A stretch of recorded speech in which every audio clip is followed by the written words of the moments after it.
I'm super jealous of Alabama. Simple as that. They're dynasty, 7 national championships in the last 13 years. Congratulations to my cousin's boyfriend, Bert, who is a coach on that Alabama staff, and my cousin, Kinsey, who swims for the Alabama swim and dive team.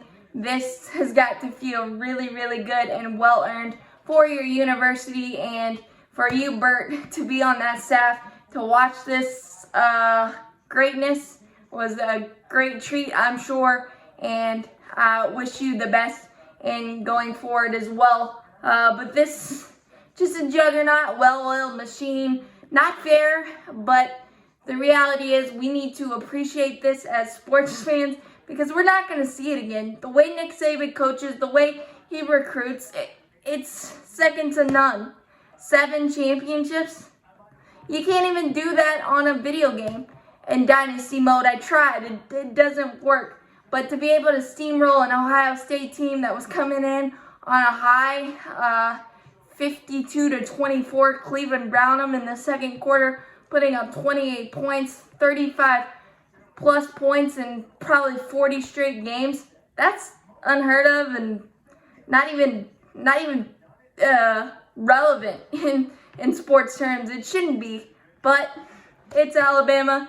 It's what they do. Devontae Smith, one of the best college seasons I've ever seen in my life, capped off by an amazing first half. Unfortunately got injured, but he made sure he made his presence felt in the first half with 3 touchdowns, 215 and 12 receptions on 13 targets. Tyreek Hill-esque. And I hope you don't go to the NFC South because you're going to be a nightmare for years. Mac Jones doesn't get enough credit for being a field general for this offense. Yes, he has a ton of playmakers, but he makes the right move every single time. The right decision, the right read, even tucking it and running it sometimes too. 464, 5 touchdowns, no picks. 1 fumble, the only fumble he's lost in his career because of that amazing offensive line that I think the entire NFL, specifically my Panthers, if you could draft an entire offensive line, I'd sign up for the Alabama offensive line right now and not regret it at all.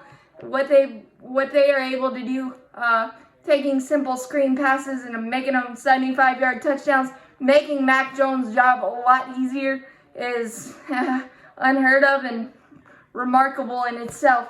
So got to give them credit too. Najee Harris is a man amongst boys, 230 pounds. He's a battering ram and a ballerina and one, can catch the ball at the backfield. Nobody's stopping him on 3rd and 1 or 4th and 1. Good luck with that in the NFL because he's going to be a problem on Sundays. And I will say this right now, he might be have a better career than Zeke Elliott with his development this year. And I feel like he's a definite late first, early second round pick in my mind. He 158 yards, 3 touchdowns today, 2 key 4th down conversions early on in the game when Ohio State thought they had a chance, and they did. They hung in pretty nicely, 21-17, but that second quarter got them. But what else can you say other than I wish they were my team, but all I can do is respect and appreciate what they've done for the college game and sports in general because it's a standard that we all try to reach. I know we won't, but it's something to strive for, and Nick Saban just keeps doing it year after year as his program keeps turning out NFL head coaches, NFL GMs, and NFL Pro Bowlers, Super Bowl champions, and just players in general. And the respect and admiration I have for Nick Saban is through the roof, and I can only hope that my teams will grab 1 championship in the coming times, let alone 7. This is absolutely remarkable. Congratulations again, Alabama. One of the more dominating seasons I've ever witnessed in my life. And of course, it had to happen during a global pandemic, so none of us will forget it. And it was a lot harder than we all could imagine, but I'm so glad we had football, and it's kind of appropriate that it was dominated by the Crimson Tide and they finished out on top.